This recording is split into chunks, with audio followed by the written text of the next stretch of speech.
D'abord, je voudrais souligner l'importance de ce livre, parce que on discutait avec Jean-Jacques juste avant. C'est vrai qu'il n'y a malheureusement pas autant de choses qui ont été publiées sur ce thème en français que par exemple existent en anglais, parce qu'entre les ressources universitaires, etc., des États-Unis, de la Grande-Bretagne, etc., il y a eu beaucoup qui a pu être publié, et c'est moins, il y en a moins en français, donc ce livre est très important.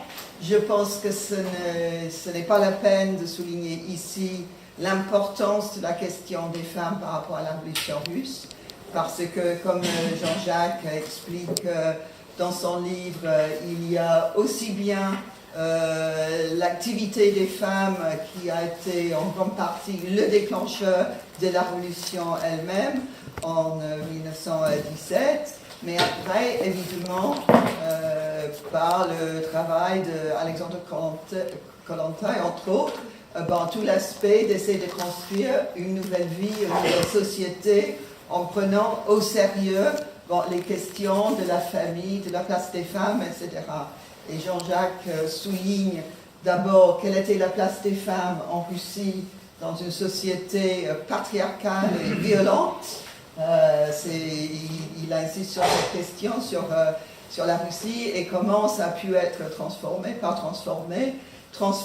puis malheureusement des reculs après, pendant le processus révolutionnaire. Donc j'attends avec grand intérêt, parce que je n'ai pas pu encore terminer le livre, donc je n'ai pas pu prendre totalement connaissance. Donc Jean-Jacques va nous parler pendant une 45 minutes d'abord, et après il y aura la parole à la salle pour des questions, des remarques, des contributions, etc. Et comme a dit Antoine tout à l'heure, on doit terminer vers 20h. Donc, merci. Bon, comme l'a dit Peggy, la société russe traditionnelle est une société paysanne patriarcale marquée par une violence à l'égard des femmes, des enfants et des jeunes, violence qui n'a pas disparu. Dans la Russie d'aujourd'hui, en moyenne, 10 000 femmes meurent par an sous les coups de leur conjoint et de leur mari. Et en janvier 2017, la Douma, dirigée par un parti, enfin si on peut appeler ça un parti, c'est un rassemblement de mafieux soucieux d'avoir une immunité parlementaire, Parti Russie Unie, a fait adopter une loi présentée par deux femmes, bien entendu, il fallait présenter par deux femmes, décidant de supprimer les violences domestiques du code pénal. C'est-à-dire que les violences domestiques relèvent maintenant du code civil. Et un député de la Douma, Andrei Issaïev, a cru bon de prendre la parole pour dire que cette mesure était excellente, car cela signifiait que l'État était retiré de l'intervention dans les affaires familiales qui ne regardent pas l'État. L'Église orthodoxe s'est félicitée de cette loi en affirmant que l'éducation des enfants exigeait le recours à des méthodes dont l'État n'avait pas à juger, c'est-à-dire quelques coups distribués soigneusement sont tout à fait positifs et productifs. Cette violence exercée contre les femmes se traduit par exemple par le fait qu'en gros, dans la campagne russe, une femme est battue par son mari tous les jours. Ça fera l'objet d'un poème d'un poète soviétique qui est mort il y a 4 ans, Voznitsensky, et de bien d'autres d'ailleurs. Et la femme ne participe pas à l'assemblée du village, ce qu'on appelle le srod russe, où seuls participent les hommes adultes, les jeunes n'ont pas à y participer. Si par hasard un jeune y vient, il faut surtout qu'il se taise. Et c'est une réalité qui pèse sur donc 90% de la société.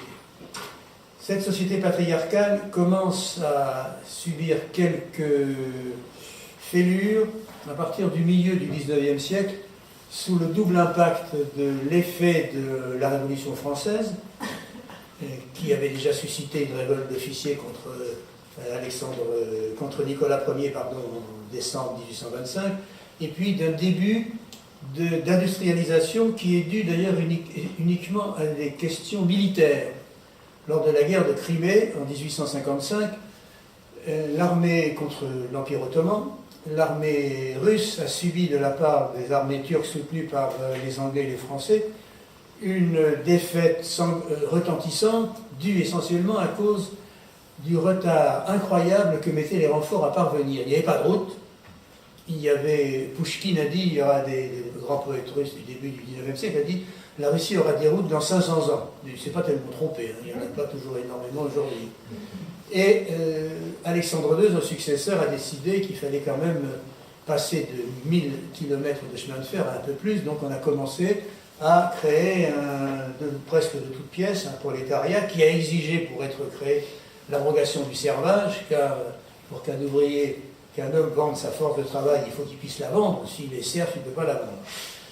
Bien, et ce début de fêlure dans la société russe s'est traduit par l'engagement d'un certain nombre de femmes, surtout de jeunes filles d'ailleurs, de l'aristocratie, dans un mouvement dirigé vers le peuple, avec un double objectif, instruire le peuple et l'aider. Alors les premières révolutionnaires sont des femmes qui, comme Breshkovskaya, qui sera très célèbre, se donnent comme objectif par exemple, de créer une école. Vera Figner, elle, qui passera 20 ans dans la prison forteresse Pierre et Paul, se donne comme objectif d'aller soigner des paysans, les paysans et les paysannes, bien entendu. D'autres, Perovskaya commence aussi dans cette voie, et puis la tentative d'éclairer le peuple, qui vient d'un souci, comment dire, moral, plus que politique, sorte de dette à l'égard du peuple, aboutit très vite à des résultats très limités, voire à un échec. Alors les paysans souvent chassent ceux qui viennent essayer de leur apporter quelques lumières à coups de fourche, ou les livrent aux gendarmes, et un certain nombre de ces femmes, à partir du milieu des années 70, se tournent vers une activité politique qui est centrée sur le terrorisme. Et ça va durer pendant à peu près 40 ans. Se fonde une organisation qui s'appelle La Liberté ou la Volonté du Peuple, dirigée par un petit groupe dans lequel figurent plusieurs femmes, Vera Figner, Sofia Perovskaya et quelques autres, qui a comme objectif de faire plier le régime tsariste, qui sont quelques, même pas 300, avec un comité exécutif de même pas 30 membres, en exigeant qu'ils réunissent une assemblée constituante pour définir un régime démocratique. Et pour le faire plier, ils décident d'assassiner un certain nombre de gouverneurs, d'abord, gouverneurs, c'est-à-dire des gens qui dirigent des régions entières, le chef de la police, et puis devant le refus total du tsar de céder, d'aller jusqu'à l'assassinat du tsar lui-même, dont la principale organisatrice de son assassinat, le tsar Alexandre II, est Sofia Perovskaya, jeune fille de 25 ans, ce n'est pas elle au début qui devait être la principale organisatrice, mais l'organisateur, Geliamov, est arrêté 3 jours avant l'attentat. Et c'est elle qui prend en charge l'organisation de l'attentat, réussi, avec beaucoup de maestria. Le résultat de l'attentat n'est pas exactement celui que ces terroristes attendaient. Ils espéraient que ça allait réveiller le peuple. En fait, de réveiller le peuple, ça suscite des pogroms ici ou là. Court le bruit que ceux qui ont assassiné le tsar libérateur, c'est la manière dont on l'appelle en Russie, sont des juifs. Donc des pogroms. Et puis Perovskaya, qui est d'une imprudence folle, continue à se promener à Saint-Pétersbourg après l'attentat. Elle est arrêtée. Et puis les 5 organisateurs de l'attentat, dont elle, sont condamnés à mort, et elle est pendue. Une autre femme devait être pendue, mais elle était enceinte, donc Jenny Gelfand, on attend qu'elle ait accouché, on lui enlève son enfant, l'enfant meurt très vite, et elle meurt quelques jours après, la mort de son enfant.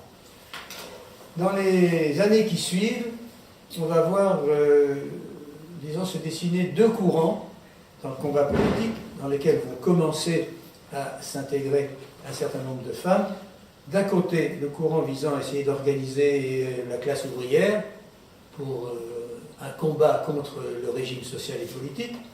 Et puis, deuxièmement, un courant qui va considérer que l'objectif, c'est de continuer la tradition terroriste pour essayer de terroriser le régime.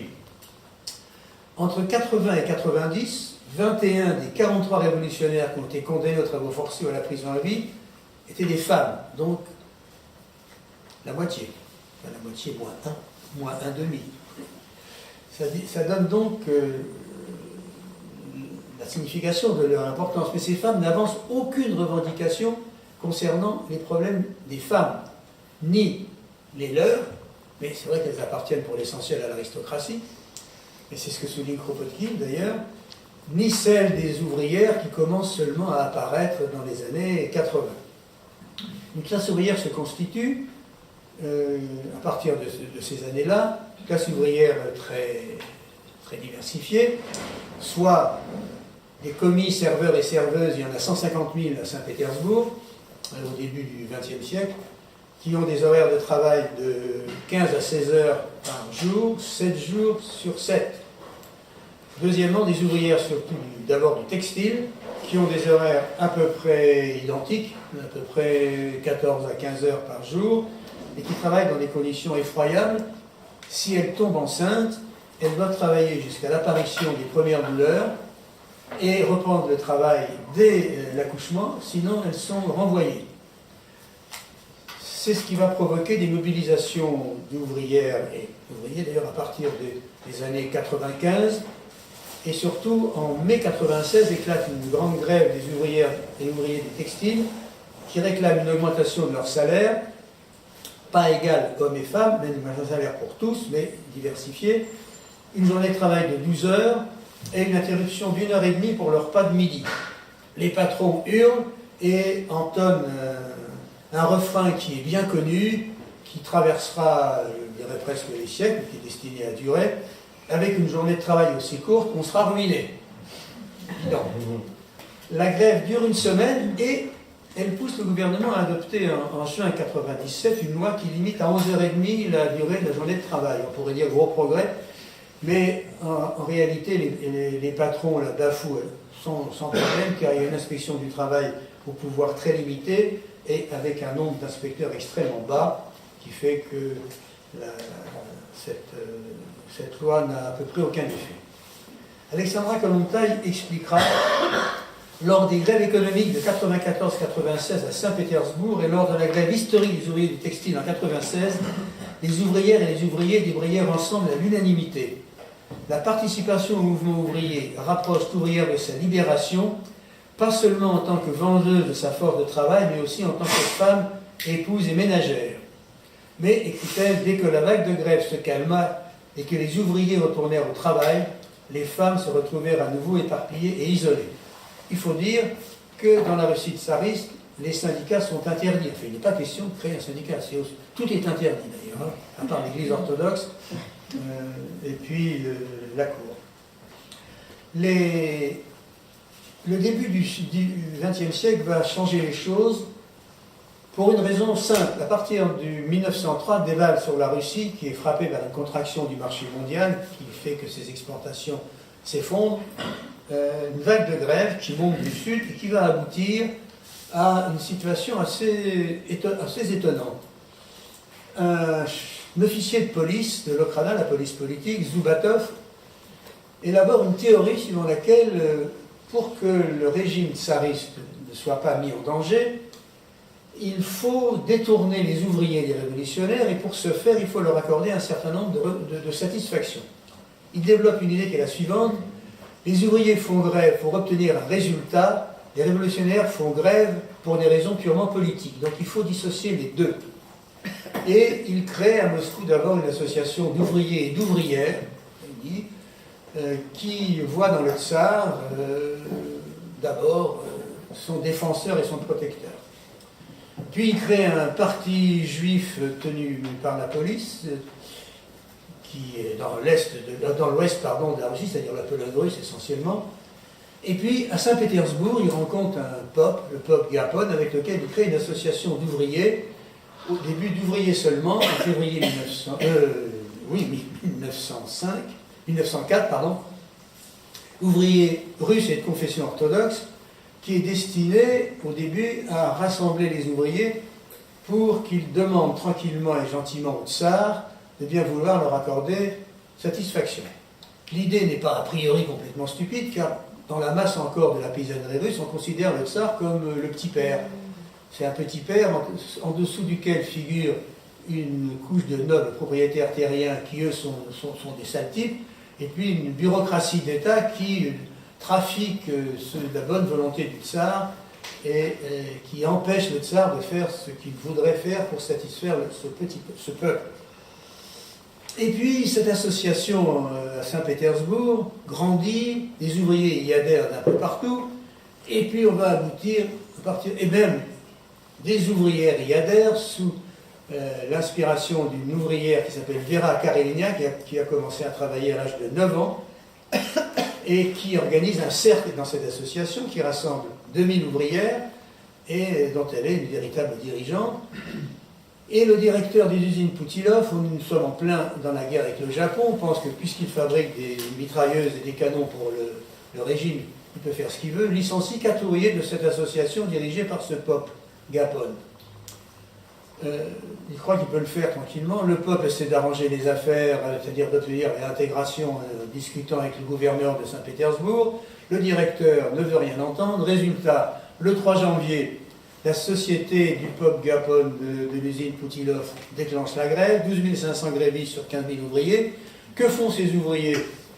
Avec l'accord du peuple d'ailleurs, ils font des délégations pour aller voir les autres usines. Résultat, le 7 janvier, vous avez la première grève générale de l'histoire de la Russie, 150 000 ouvriers et ouvrières en grève, et le peuple, à ce moment-là, une idée grandiose qui est, lui, peut-être suggérée par un ouvrier social-démocrate dont j'ai trouvé le nom, c'est pas difficile, parce qu'il figure au bas d'un document, mais dont je n'ai jamais réussi à savoir s'il était bolchevique ou menchevique. En tout cas, il rédige une pétition qui est un document tout à fait extraordinaire, parce que cette pétition, en 1905, réclame la séparation de l'Église et de l'État, pourtant rien n'indique que Gapon avait des rapports avec le petit père Combe, réclame la journée de 8 heures, le droit de gré des syndicats, etc. C'est toute série de revendications, et ils ont l'idée d'aller présenter cette pétition au palais d'hiver, au tsar, pour que le tsar, leur petit père, puisse accorder satisfaction à cette liste de revendications. Le résultat est que le 9 janvier, une véritable procession avec des portraits du tsar, des oriflammes religieux, le peuple Gapon en tête, se dirige vers le palais d'hiver où le tsar a décidé de ne pas rester. Il méprise cette populace, il a confié à son frère le maintien de l'ordre, 22 500 soldats sont là, qui bénéficient d'une messe spéciale la veille. Le résultat, c'est que quand la procession arrive devant le palais d'hiver, ils sont accueillis par des salves nourries, puis les Cosaques chargent les manifestants et les manifestantes qui s'enfuient dans les rues. Il y avait des ouvriers, des ouvrières, avec des enfants. Le carnage est effroyable. Le chiffre officiel de mort est bien entendu truqué, comme tous les chiffres officiels. Il est de 135, mais le peuple Gapon, lui, donnera plus de 650. Le peuple Gapon dit il n'y a plus de Dieu, plus de tsar. Il maudit le tsar et sa descendance vipérine, et les bolcheviks traduiront cette malédiction en acte. Les ouvriers venus de la campagne ne croient plus que le tsar est leur petit père.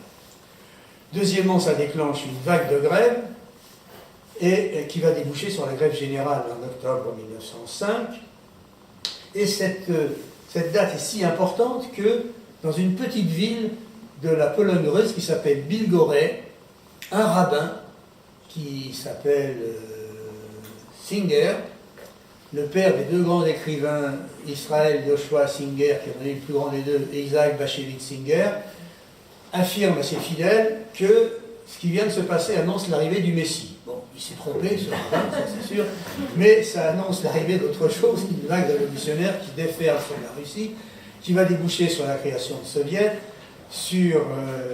dans lesquels les femmes jouent un rôle assez peu important d'ailleurs, et qui va ébranler le régime et déboucher sur un certain nombre de concessions de ce régime, que je ne vais pas détailler, car ça nous emmènerait trop loin. Simplement, dans ces concessions, il y a l'autorisation de créer des syndicats, dans un décret du 4 mars 1906, qui est très intéressant, car quand on le lit, on se dit qu'il pourrait être écrit par Macron.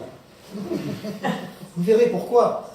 Car ce décret, qui autorise autorise la création de ce qu'il appelle des associations professionnelles. D'ailleurs, le maurice pour dire syndicat, c'est profsayus, c'est association professionnelle.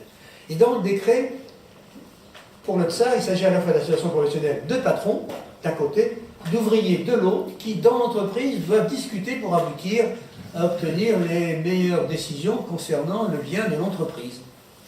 Eh ben, c'est très actuel. Cette mobilisation, qui va aboutir à la création d'une Douma et d'un certain nombre d'autres libertés plus ou moins conditionnelles, aboutit aussi dans une mobilisation des femmes, des ouvrières, que Kollontai décrira de façon très pertinente en disant: en 1905, il n'y eut pas un seul endroit où l'on n'entendait pas la voix d'une femme qui parlait de sa vie et revendiquait de nouveaux droits. Les grèves d'ouvrières exigent en général un congé de maternité de 10 semaines, des pauses pendant le travail pour allaiter leur enfant et l'installation de crèches dans les usines. Elles n'obtiendront satisfaction sur aucun de ces points, à ce moment-là, au lendemain de 1905, parce que la révolution est battue, elle reflue, les soviets sont liquidés, etc. Et même les paysannes se sont engagées dans le combat, et c'est encore Kollontai qui décrit avec beaucoup de précision, parce que ce qu'elle écrit en général est très précis. Au cours des derniers mois de 1904 et tout au long de l'année 1901, écrit-elle, il y eut de continuelles émeutes de femmes dans les campagnes. Pour la première fois, les paysannes laissèrent leur maison, leur passivité et leur ignorance derrière elles et se précipitèrent vers les villes pour arpenter les couloirs des institutions gouvernementales dans l'espoir d'obtenir, etc., pour exiger des indemnités ou se battre pour d'autres droits. Les paysannes menaçaient les troupes armées et la police et fréquemment frappaient ceux qui venaient réquisitionner des produits. Armés de râteaux, de fourchettes, c'est une arme assez modeste, mais enfin quand même, on peut crever des yeux avec ça, et de balais, les paysannes chassaient les soldats des villages. Elles étaient bien sûr arrêtées, traduites en justice et sévèrement condamnées, mais les troupes ne diminuaient pas. Cette mobilisation, qui va bien sûr refluer, va marquer les années suivantes. Alors, je passe sur les années immédiatement suivantes, car bon, les femmes, des ouvrières adhèrent dans les syndicats, mais ces syndicats sont soumis à une répression assez vive.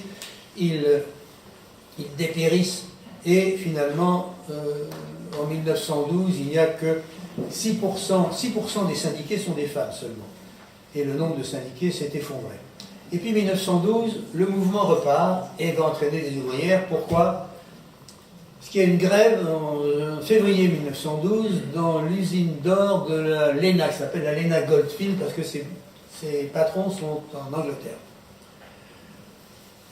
Dans la Russie de l'époque, après 1905, on a le droit de faire grève, mais on n'a pas le droit d'appeler à la grève.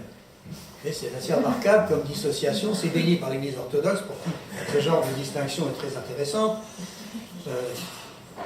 Donc, il y a une grève sans que personne y appelle officiellement. Puis au bout d'un mois, comme les grévistes n'obtenant pas satisfaction, décident d'envoyer l'armée, et l'armée se livre à un massacre de grévistes, de grévistes, c'est essentiellement des hommes, cette mine d'or, de leurs femmes et de leurs enfants. Les chiffres sur le massacre varient entre 175 et 250, mais ce massacre soulève une véritable indignation dans toute la Russie, et va en particulier déboucher sur des grèves d'ouvrières du textile. Les ouvrières du textile sont considérées par tout le monde, entre autres par les ouvriers masculins, qui méprisent en général toutes les ouvrières. C'est ce que souligne en le regrettant vivement Boukharine et Preobrazhensky, ces deux bolcheviks, dans leur ABC du communisme. Si vous pouvez le trouver, il n'a jamais été réédité, il est publié chez Maspero. Bon, c'est un peu dogmatique et un peu schématique comme ouvrage, parce que ça a été écrit en plein communisme de guerre, mais il y a quand même des tas de choses fort intéressantes. Et entre autres, il souligne cet aspect. Les ouvrières du textile travaillent dans des conditions effroyables. Des produits extrêmement nocifs. Un certain nombre d'entre elles s'évanouissent et sortent de l'usine, s'effondrent dans les rues une heure après avoir pris le travail, reviennent. Et puis elles acceptent ça pendant des années, et puis après 1912, ça s'arrête, elles n'acceptent plus. Elles se mettent en grève, elles contactent un ouvrier bolchevique qui est élu à la Douma, car le système d'élection par curie, il y avait 4 curies pour l'élection à la Douma, fait qu'il y a une curie ouvrière, et dans cette curie ouvrière, évidemment, ce sont les sociodémocrates qui sont élus. Vous avez un groupe uni social-démocrate, mencheviks, bolcheviks, 7 mencheviks, 6 bolcheviks. Vous avez un député bolchevique, Badaïev, qui s'occupe de ces questions, et les grèves d'ouvrières du textile se succèdent. Et ça n'est pas hasard si c'est cette année 1912 qui est pour la première fois célébrée par des ouvrières la Journée internationale de la femme, le 23 février en Russie, qui a été créée à l'initiative de la social-démocrate allemande Clara Zetkin en 1910. Et pour la première fois, elles l'ont promulguée en Russie en 1912. Une association féministe. Une union des femmes pour l'égalité des droits, qui se crée en mai 1905, qui est dirigée par des femmes qui sont membres du parti cadet, constitutionnel démocrate, et ce qui se traduit par le fait que lors du congrès de fondation, un petit groupe de délégués ouvrières propose une résolution réclamant l'égalité salariale entre hommes et femmes, la journée de travail de 8 heures et les congés de maternité pour les ouvrières, avant et après l'accouchement. La majorité du congrès de fondation de l'Union des femmes rejette ces demandes et y oppose une motion qui ne demande que des revendications politiques, c'est-à-dire la République, ce qui évidemment à l'époque est très important, le suffrage universel dans la seule égalité hommes-femmes, l'abolition de la peine de mort, l'accès des femmes dans toutes les sphères de l'activité sociale et publique, mais refuse ces revendications sociales. Une autre organisation féministe se fonde, créée par une doctoresse, Maria Pokrovskaya, peu importante numériquement, parce qu'elle regroupera une centaine d'adhérents seulement, mais elle sort un journal régulièrement jusqu'à fin 17. Alors elle a un point de vue extrêmement précis, elle dénonce les grèves et les partis révolutionnaires parce que, écrit-elle, comme les autres partis, ils sont dirigés par des hommes, perpétuant ainsi le contrôle masculin et la passivité féminine. Et elle dit, toute femme aspirant à l'égalité doit être appelée une féministe, qu'elle soit une propriétaire terrienne ou une paysanne, la femme du patron d'une entreprise ou une travailleuse, une privilégiée ou non. Car pour le féminisme, écrit-elle, il n'y a pas de classe. Alors ces deux associations féministes, avec lesquelles les femmes bolcheviques vont entrer en conflit dès 1909, parce que lors de leur congrès de 1909, elles proposent là aussi l'adoption d'un certain nombre de revendications sociales qui sont refusées. Et elles sont en très large minorité, et elles quittent ce congrès en 1909. À l'époque, Kollontai hésite entre les mencheviks et les bolcheviks, et elle n'est pas. Elle ne ralliera les bolcheviks qu'en 1915. Intéressant, la révolution de 1905 débouche sur l'instauration du vote des femmes dans une province de l'Empire russe. La Finlande, qui est une province autonome. Vous avez d'abord dans cette Finlande une association des femmes finnoises qui est dirigée par une baronne, Alexandra Gripenberg, qui demande d'abord une extension du droit de vote aux femmes disposant des mêmes revenus que ceux qu'on demande aux hommes, car c'est ce qu'on appelle le vote censitaire, qui était en France sous Louis XVIII, sous Charles X, sous Louis-Philippe, et qui a été abrogé en 1948. C'était le vote universel uniquement masculin. Et puis il se crée une ligue des femmes travailleuses en liaison avec le Parti social-démocrate finlandais, et qui réunit un meeting en décembre 1905 dans une ville industrielle tempérée. En même temps, les femmes de chambre, bonnes, domestiques, ouvrières, participent à la grève générale. Et, par exemple, à Tempéré, vous avez un comité de grève, vous avez 12 ouvriers, 10 ouvrières. Et cette mobilisation aboutit à l'adoption donc du vote universel, hommes et femmes en Finlande. Et ça aboutit à ce que les premières élections qui se déroulent en 1906 font que 9 députés socialistes sont des femmes. Et la dirigeante de la Ligue féministe finnoise, la baronne Gripenberg, déplorera l'entrée au Parlement de ces plébéiennes incultes. Elle dit « C'était une erreur d'élire des femmes si peu capables et si peu de travailler à la diète. Si nous avions des femmes juristes, commerçantes, médecins, savantes, et ainsi de suite, les mots prononcés par les femmes auraient plus de poids. Eh bien, les grèves déclenchées par les ouvrières du textile en 1912 et qui se poursuivent jusqu'en 1913 auront, elles, nettement plus de poids. Bon, passons maintenant directement à 1917, sinon je parlerai trop longtemps. Bon, la guerre, évidemment, provoque une véritable fêlure dans le régime tsariste pour deux raisons. D'abord, cette guerre est insupportable financièrement pour le régime. La dette financière du régime tsariste, enfin de la Russie, pardon, est multipliée par 10 entre août 1914 et septembre 1917. Deuxièmement, la vague patriotique, disons, qui au début a été un peu fabriquée, mais enfin qui correspondait en partie de réalité, s'efface assez vite dans les troupes à cause des conditions dans lesquelles les soldats sont invités à se battre. Le général Blanc-Dénikine raconte par exemple une bataille, la bataille de Pchemisl en 1915, ça doit être en avril 1915, si mes souvenirs sont bons, dans laquelle les soldats russes qui sont dans les tranchées reçoivent pendant 12 jours des obus déversés par l'armée allemande sans que jamais l'artillerie russe puisse déclencher le moindre obus pour répondre. Et pour cause, il n'y a pas d'obus. Déjà à cette époque, on invite les soldats qui n'ont pas de fusil, qu'on envoie au combat, à attendre que leurs camarades, leurs voisins soient morts pour récupérer son fusil et aller se battre. Un peu plus tard, on mobilisera des femmes en 1917 en leur donnant des fusils sur lesquels on ligotera la baïonnette avec un bout de ficelle. Donc la guerre devient très vite insupportable à une partie de la population. Vous avez en 1916 500 000 grévistes recensés, dont la moitié sont des grèves, comment dire, professionnelles, c'est-à-dire revendicatives.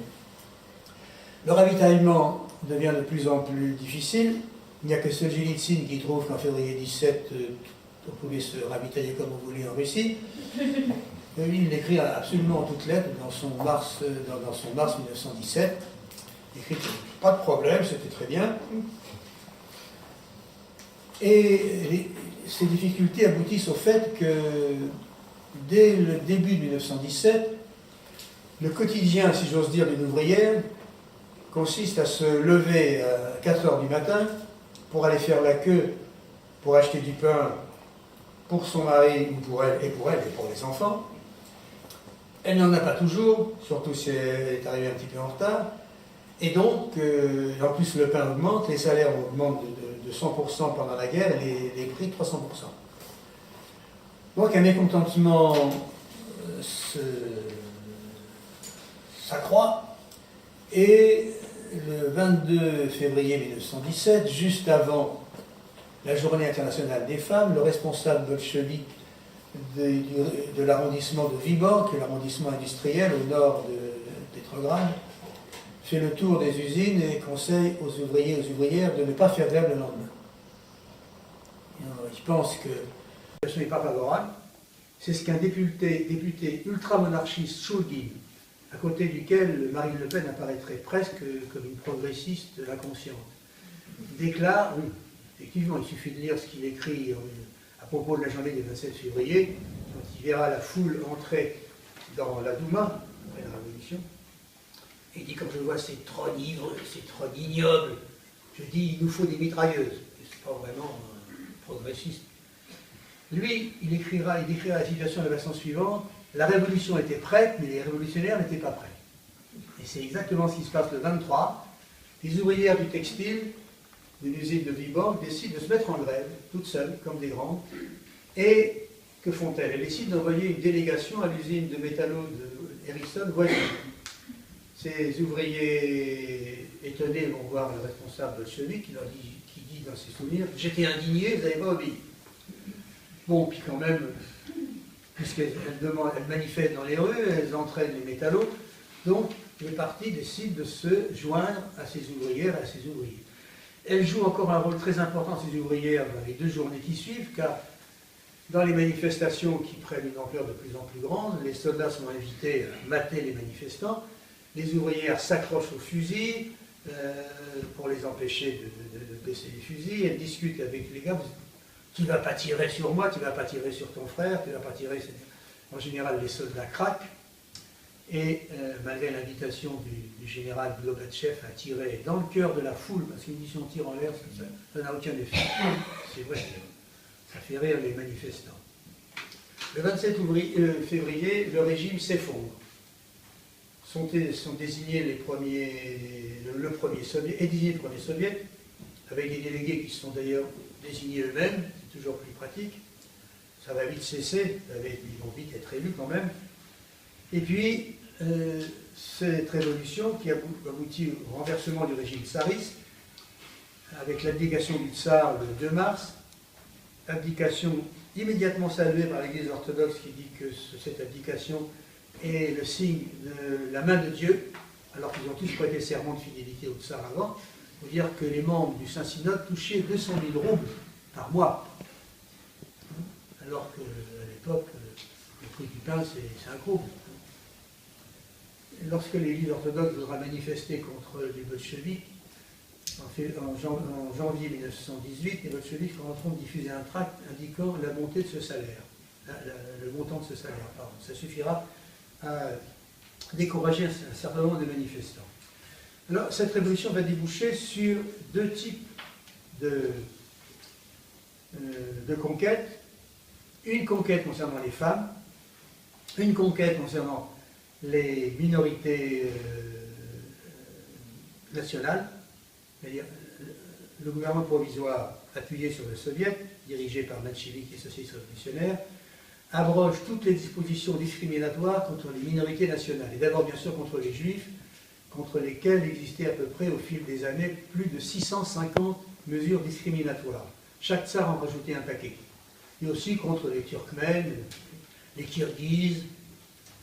Deuxièmement, le vote des femmes est décrété en juin 1917, à la suite d'une manifestation de 40 000 femmes qui, en avril 1917, va jusqu'à la Douma, où là d'ailleurs il y a une petite manipulation. Cette manifestation est conduite par deux vieilles révolutionnaires qui ont passé des années en prison, Breshko-Breshkovskaya, qui est devenue socialiste révolutionnaire, mais ultra-patriote, et Vera Figner, qui a passé 20 ans à Pierre et Paul, devenue elle aussi ultra-patriote, et le président de la Douma leur fait applaudir la continuation de la guerre, qui pourtant va multiplier les orphelins, les veuves et les orphelines. Bon.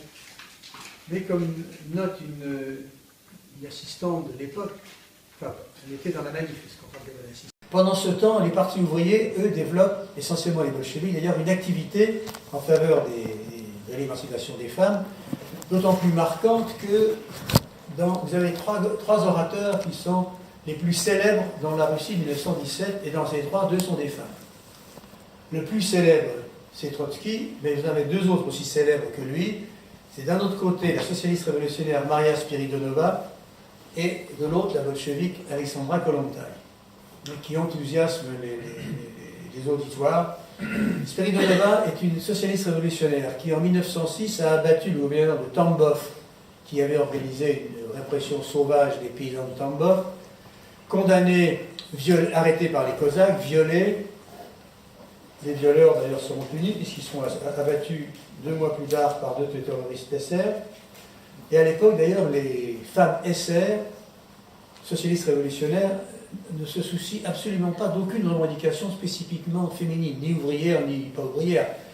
Elles se livrent, elles se consacrent à l'activité terroriste et abattent un certain nombre de hauts fonctionnaires, ce qui fait qu'une grande partie du bagne de Netchis, par exemple, est emplie de terroristes femmes SR qui sont condamnées pour avoir abattu des hauts dignitaires. Vous avez un certain nombre de célèbres, Alexandra Izmailovitch par exemple, et d'autres, qui passeront 20 ans, enfin pas tout à fait 20 ans, si, 11 ans, pardon, dans ces bagnes. Spiridonova est libérée, elle appartient au Parti socialiste révolutionnaire, et elle va y animer assez vite une aile gauche, hostile à la poursuite de la guerre, alors que la majorité de ce parti est favorable à la poursuite de la guerre. Et chez les bolcheviks, outre Kollontai, Inessa Armand, qui est une militante bolchevique depuis 1900, attendez que je ne dise pas de bêtises, 1905, absolument, arrêtée en 1906 d'ailleurs, dont on parle beaucoup maintenant, beaucoup plus parce qu'elle a été la maîtresse de Lénine pendant 2 ans, ce qui est d'une importance très relative. Bon, pour elle, non, mais pour l'histoire, oui. Et qui a été en plus, une collaboratrice politique de Lénine, parfois très dévouée, parfois trop dévouée, d'ailleurs, elle l'enverra parfois promener, jusqu'à sa mort en 1920, mort due en particulier à ce que Lénine appelait le comme mensonge. J'y reviendrai si j'ai le temps, sinon j'y reviendrai pas. Les bolcheviks publient 2 journaux pour les revendications des ouvrières, un à Moscou, avec sous Inès Armand, dont 2 numéros paraîtront seulement, l'autre à Petrograd, qui s'appelle L'Ouvrière, dont la principale responsable, une femme assez extraordinaire, Vera Slutskaya, qui est une combattante tout à fait remarquable, et qui mourra le 30 octobre 1917 en allant porter de quoi manger aux gardes rouges qui se battent sur les collines de Pulkovo, et elle recevra un obus tout près d'elle tiré par l'artillerie de Kereski, et elle mourra sur le champ, ce qui sera une grosse perte pour le travail des bolcheviks auprès des ouvriers. Le gouvernement provisoire ne promulgue aucune autre réforme. La prise du pouvoir par les bolcheviks au soir du 2e congrès des soviets va, et j'arrêterai là, se traduire par un certain nombre de réformes profondes, à la fois générales et un certain nombre concernant en particulier les femmes en général et les ouvrières en particulier. Vous savez, comme la première réforme prise à la demande de Kollontai, qui est la première ministre femme, bien qu'il n'accepte pas l'usage du mot ministre, les bolcheviks, ils ont bien raison, parce que ministre vient du mot latin ministère, qui veut dire domestique. C'est qu'en général, les journalistes oublient de signaler quand ils parlent des ministres. Pourtant, ça se fait fort utile. C'est tellement vrai. Elle est commissaire du peuple à l'assistance publique. Et elle se bat immédiatement pour faire adopter un certain nombre de mesures politiques et sociales. Mesures politiques. Instauration du mariage civil, car jusqu'alors n'existait que le mariage religieux. Trotsky s'est marié devant un rabbin et Lénine devant un prêtre orthodoxe, à l'église orthodoxe. Sans enthousiasme, manifestement, mais ils ont dû le faire. Le droit au divorce, qui va être l'un des points le plus souvent longtemps développés dans la Révolution, sur demande de l'un des 2 membres du couple. C'est-à-dire, la femme entendra ne demander que l'homme. Le droit de vote, bien sûr. L'interdiction du travail de nuit des femmes et des jeunes de moins de 16 ans dans l'industrie, qui sera rétabli par le gouvernement Jospin en 2001. Il faut bien aller de l'avant. L'attribution aux mères d'une pause d'une demi-heure rémunérée une fois toutes les 3 heures pour allaiter son enfant au travail. Le droit à l'avortement libre et gratuit qui sera promulgué seulement en novembre 1920. J'y reviendrai. Affirmation de la volonté de créer un réseau de crèches et de jardins d'enfants. Je dis bien la volonté parce que entre les décrets et la réalité, pour des raisons évidentes, il y aura un abîme, parce que la guerre civile, déjà quand les bolcheviks prennent le pouvoir, la Russie est ruinée, il y a un délégué bolchevique au Grand Soviet qui leur dit « mais vous allez prendre le pouvoir, mais l'industrie est ruinée et les transports ne marchent pas ». Alors après 3 ans de guerre civile, c'est évidemment bien pire. Et l'affirmation publique de la non-ingérence de l'État et de la société dans les relations sexuelles entre individus, ce qui veut dire la suppression des peines pour homosexualité, enfin masculine, parce que l'homosexualité féminine, ça n'intéressait personne. En tout cas, il n'y avait pas de mesure pénale contre. Il faut rappeler que les peines de prison pour l'homosexualité masculine seront établies par Staline le 1er avril 1934. Et je vais presque m'arrêter là. Pour quelle raison est-ce que une partie de ces... Alors, ça fait partie d'un ensemble qui est un ensemble de mesures politiques et sociales dont la plus importante, c'est évidemment l'annulation de la dette. Ce gouvernement bolchevique est le seul au monde qui a jamais annulé la dette auprès des banques étrangères. Et puis, la création d'une banque centrale d'État et la nationalisation des banques, ce qui provoque l'indignation de tous les ambassadeurs réunis qui font appel en vain, dit l'ambassadeur de France, au sens moral des bolcheviks. Évidemment, c'est mal tombé. Bien, la guerre civile va rendre très difficile la mise en œuvre de la plupart de ces décrets. Et à la fin de la guerre civile, vous aurez un petit nombre de crèches, vous en aurez quand même, de jardins d'enfants, de cantines publiques, où en général ce qui est servi est d'abord pas particulièrement nourrissant, vu la famine qui règne un peu partout. Et enfin, la dépénalisation de l'avortement prononcée le 18 novembre 1920, l'avortement étant légal et devant se produire, s'effectuer en hôpital en présence d'un médecin. C'est une mesure, certes extrêmement importante, c'est le premier État au monde à prendre cette mesure, qui sera élargie en 1926 par un certain nombre de mesures. L'avortement est gratuit, bien sûr, mais sans anesthésie. Il n'y a pas de médicaments en Russie à l'époque. Le seul problème, c'est que les hôpitaux, il n'y en a pas beaucoup dans la campagne russe. Il n'y en a même quasiment pas. Donc la plupart des paysannes qui veulent se faire avorter recourent aux vieux moyens traditionnels, la tige métallique, les poisons, les décoctions diverses diffusées, distribuées par des sorcières, par des faiseuses d'anges, des rebouteuses, tout ce qu'on veut. Et la liberté de l'avortement va déboucher sur, dans les campagnes, un nombre de morts importantes pour cette raison-là. Il y a des centaines de femmes qui mourront de ces avortements produits, effectués dans des conditions archaïques.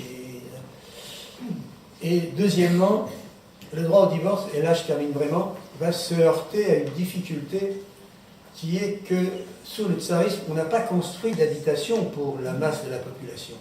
Les paysans avaient leur isba plus ou moins de chaude, enfin d'argile, de planches de bois, etc.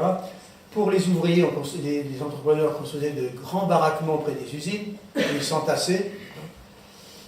Dans les villes, à Petrograd, on pouvait louer un coin d'une pièce. Parfois, le coin d'une pièce était même qu'un demi-coin. C'est raconté par Dostoïevski dans plusieurs de ses romans d'ailleurs. C'était tout à fait effroyable comme condition. Donc, vous aurez dans les années 20-30, des gens qui divorcent, mais qui ne peuvent pas trouver où se loger. Le deuxième fils de Trotsky, Serge, qui est resté en URSS parce qu'il ne faisait pas de politique, il s'intéressait qu'au tennis et au football et au gazogène, épouse une jeune étudiante, Olga Grebner. Puis, ils cessent de se plaire ensemble, ils décident de divorcer. Sauf que la pauvre Olga n'arrive pas à trouver où se loger. Donc ils restent ensemble.